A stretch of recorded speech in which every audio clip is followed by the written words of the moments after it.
अब तक तो वानर राज को अपनी संपूर्ण सेना के साथ यहाँ उपस्थित हो जाना चाहिए था। कहीं चतुर्मास के विलंब की आड़ में अपने वचन को ही तो नहीं बहा दिया है उन्होंने। भाभी माँ को ढूंढने में हमारी सहायता तो करेंगे ना वो? ऐसा मत कहिए लक्ष्मण भैया। वानर राज सुग्रीव एक सम्मानित वानर हैं, वचन के पक्के। लक्ष्मण भैया, मैंने उन तक समाचार भेजा है, दूत उत्तर लेकर आता ही होगा। दूत? परंतु दूत भेजने की आवश्यकता ही क्यों पड़ी हनुमान जी? वचन के अनुसार चतुर्मास की अगली भोर पर ही उन्हें यहाँ उपस्थित नहीं हो जाना चाहिए था। अपनी पत्नी को पुनः पाते ही भूल गए कि जब किसी व्यक्ति की पत्नी किसी दुष्ट की बंदिनी बनी हो तो कितनी अधिक पीड़ा होती है। शांत हो जाओ लक्ष्मण, तनिक करुणा रखो। किसी व्यक्ति की परिस्थिति जाने बिना उसके कर्मों का आकलन करना अनुचित है। जय श्री राम। तुम अकेले आए हो? वानर राज सुग्रीव कहाँ है? वानर राज सुग्रीव ने क्या उत्तर दिया?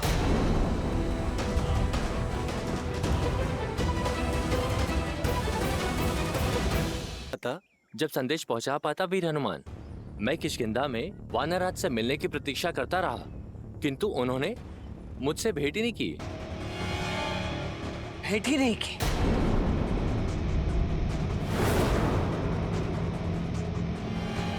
ऐसे किस कार्य में व्यस्त हो गए थे वो कि उन्होंने मित्रता और वचन दोनों की मर्यादा लांघ दी? सत्य ही है भैया, भय बिन प्रीत नहीं होती है। आप मुझे आज्ञा दीजिए, मैं अभी उस उद्दंडी को पकड़कर घसीटकर आपके चरणों में पटक देता हूं। शांत हो जाओ लक्ष्मण। महाराज सुग्रीव हमारे शत्रु नहीं, मित्र है।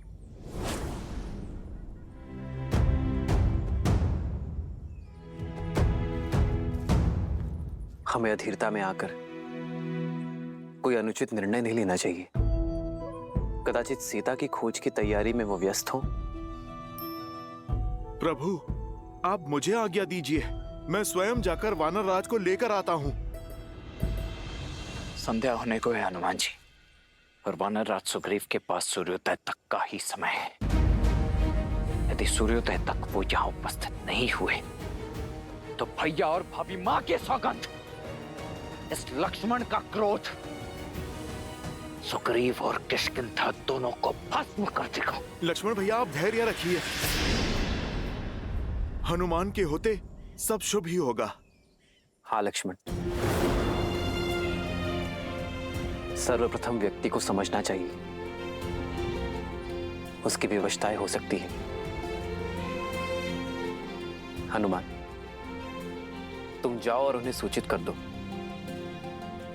कि हम उनकी प्रतीक्षा कर रहे हैं। जो आज्ञा प्रभु।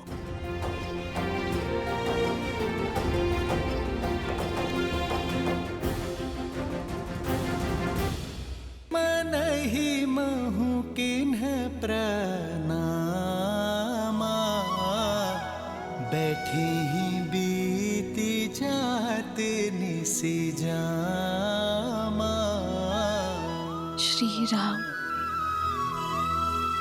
कृष तनु शीस जटायक बेनी, जप हृदय रघुपति गुण श्रेणी।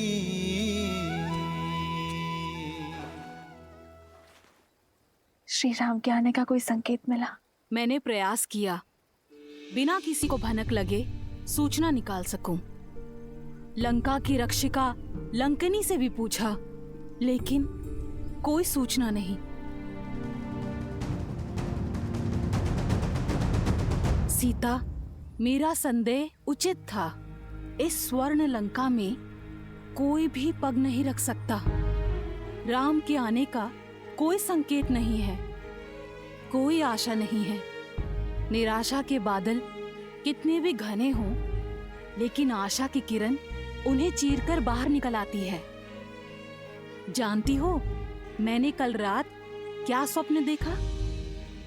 मैंने देखा कि तुम राजसी वस्त्र पहनकर सुंदर आभूषणों में सुसज्जित होकर पुष्पक विमान में बैठकर अपने श्री राम और लक्ष्मण के साथ उत्तर दिशा की ओर जा रही थी, किंतु वो विभीषण वो श्वेत वस्त्र पहनकर 4 सूंडों वाले गज पर सवार होकर पुष्पक विमान के साथ जा रहे थे। और क्या देखा आपने? और मैंने देखा कि एक वानर श्री राम का उद्घोष करते हुए पूरी लंका को भस्म कर रहा है और फिर लंका जल में समाहित हो गई। महादेव करे आपका ये स्वप्न शीघ्र अति शीघ्र सत्य हो जाए, ताकि मैं अपने आर्य और लक्ष्मण भैया के साथ अयोध्या जा सकूं। धन्यवाद त्रिजटा, आपने मेरी सोई हुई आस जगा दी। श्री राम के आने का दीप प्रज्वलित कर दिया।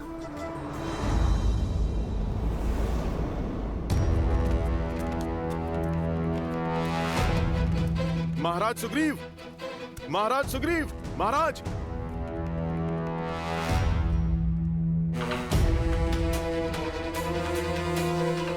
महाराज सुग्रीव कहां पर हैं? महाराज तो आए ही कहाँ हैं? सप्ताह बीत गए।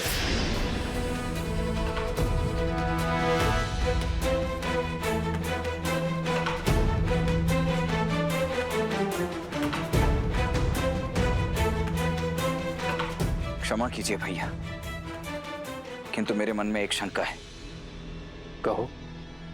है तो हनुमान जी भी एक वानर ही, तो फिर अपने वानर राज सुग्रीव के विरुद्ध जाकर हमारा पक्ष लेंगे क्यों वो?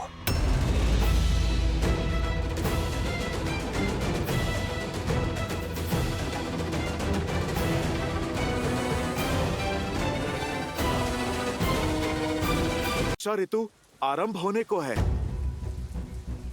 इस वर्षा काल में वानर अपने अपने घरों में अपने परिवार की रक्षा में जुट जाते हैं। बस इसी कारण हमारे वानर सैनिकों के मन में शंका उत्पन्न हो गई है। प्रभु, परंतु आप निश्चिंत रहिए, हम सब आपका नाम लेकर आगे बढ़ेंगे। क्यों महाराज सुग्रीव? अवश्य, हम पग पीछे नहीं हटाएंगे श्री राम। क्या हम सब तत्पर है आगे बढ़ने को? हाँ, हम सच हैं महाराज सुग्रीव। हाँ, हम सच हैं। हाँ, हम सच हैं।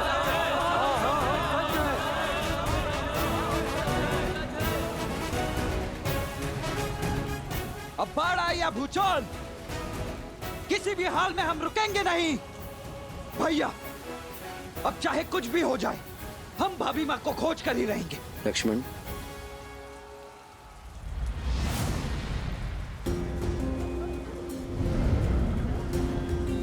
विचलित मत होइए। मैं आप सबकी समस्या और भय को समझता हूं। इस वर्षा में आगे बढ़ना, सीता को खोजना हमारे लिए बहुत कठिन होगा। इसलिए हम सीता की खोज वर्षा समाप्त होने के बाद ही करेंगे।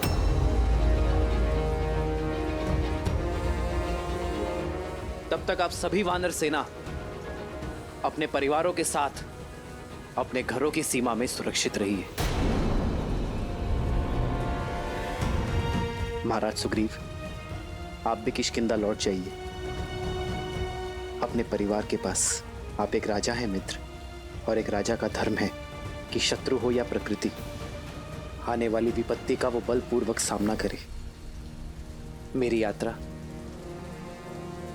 वर्षा ऋतु के पश्चात ही आरंभ होगी।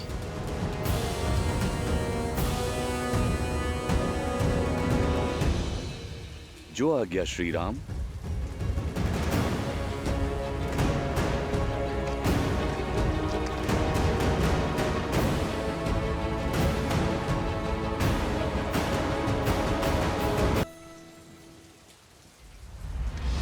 ये आपने क्या कह दिया भैया?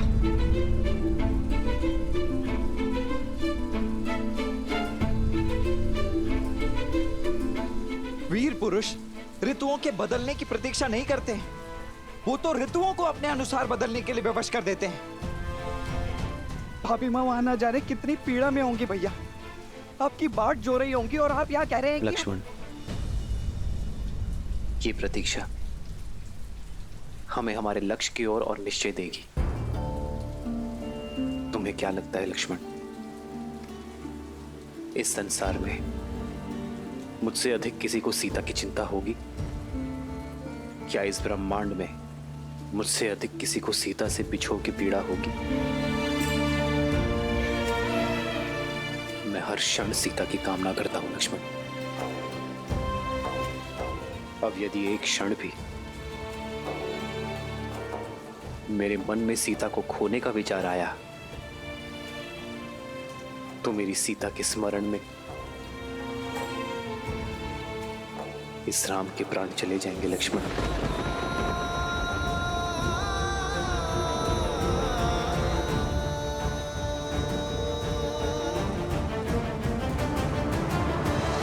तो फिर प्रतीक्षा की परीक्षा क्यों भैया?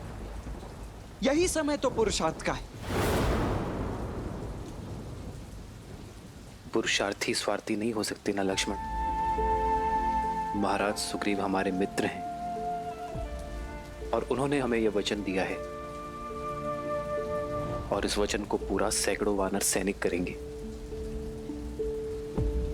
सोचो लक्ष्मण, यदि बाढ़ के कारण उनके प्राण चले गए तो, यदि धारा में वो कहीं बह गए तो, यदि भूख के कारण उनके प्राण ही ना रहे तो क्या तुम स्वयं को क्षमा कर पाओगे?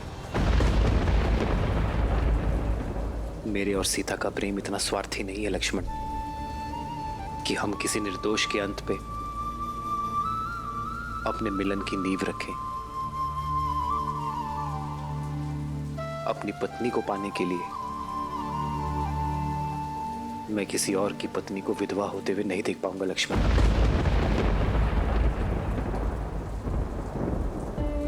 वियोग की जिस पीड़ा को मैं झेल रहा हूं, मेरे कारण ये पीड़ा कोई और झेले,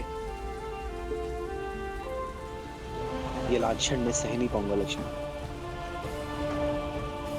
आपकी करुणा महान है प्रभु। अन्य वानरों का समझा, पर आप मुझे मत रोकिए। आप मुझे एक अवसर दे प्रभु। अकेले माता सीता को खोजने की आज्ञा दे प्रभु। हनुमान, तुम्हारा मेरे प्रति समर्पण मेरे व्याकुल मन को शांत करता है कि कोई है जो मेरे और लक्ष्मण के अतिरिक्त सीता को खोजने के लिए विचलित है। किंतु ये युद्ध तुम अकेले नहीं लड़ सकते हनुमान। हमें संगठित सेना की आवश्यकता है हनुमान। मुट्ठी जब बंद होती है तभी बलशाली होती है। एकता की शक्ति को समझो। समय कठिन है, किंतु इस कठिन समय का सामना हमें साथ मिलकर करना होगा। एक सच्चा नायक वही है जो सबको साथ लेकर आगे बढ़ता है। इसलिए प्रतीक्षा करो हनुमान।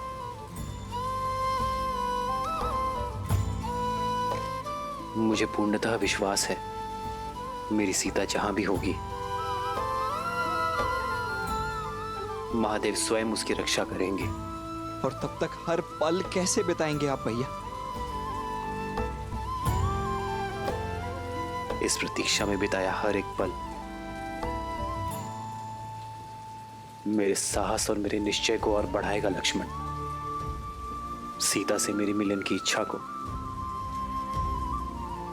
और बली करेगा। मेरे प्रेम की डोर को वर्षा की ये बूंदें पुष्ट करेंगी और मेरे क्रोध को वो धार मिलेगी जिससे मैं अन्यायों का अंत कर सकूंगा।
खा लो।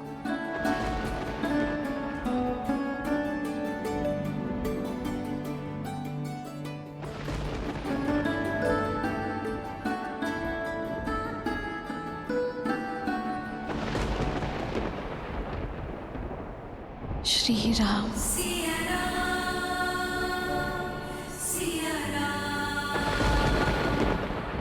रूठे से लगते सांसों के धागे, भीगे ये नैना सोए न जागे। सिया राम, सिया राम, सिया राम, सिया राम, सिया राम, सिया राम, सिया राम।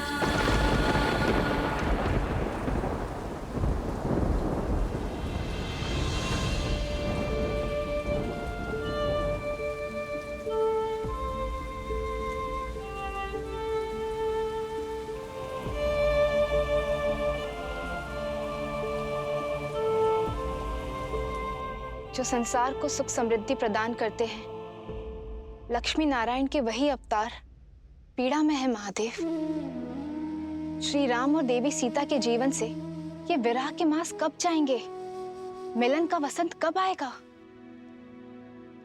अंकुर से पुष्प निकलने में भी कुछ समय तो जाता है देवी।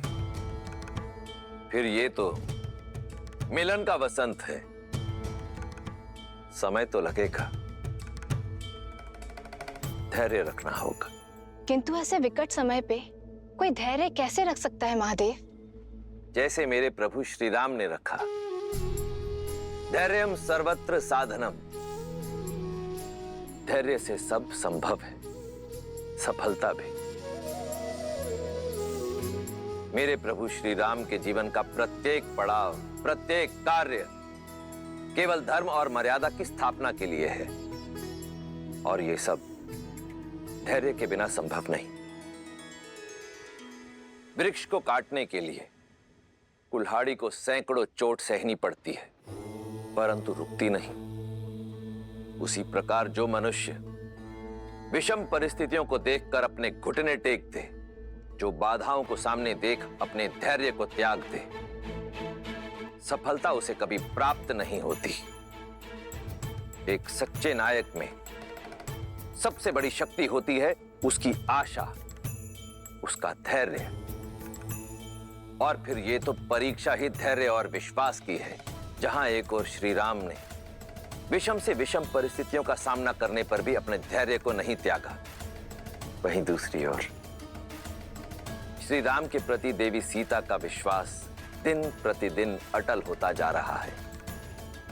और जब धैर्य और विश्वास की ऐसी युति सामने आ जाए, तो स्वयं नियति को भी अपना पथ बदलने के लिए विवश हो जाना पड़ता है। फिर ये चतुर्मास क्या है देवी?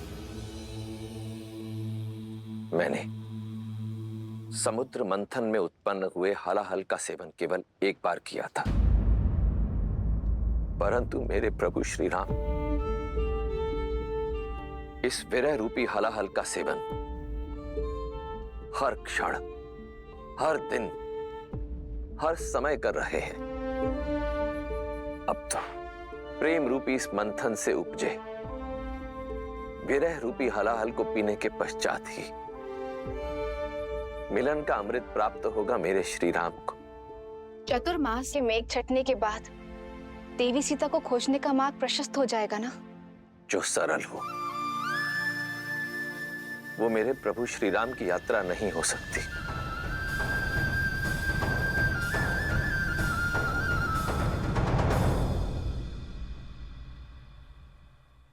वर्षा ऋतु समाप्त हो चुकी है।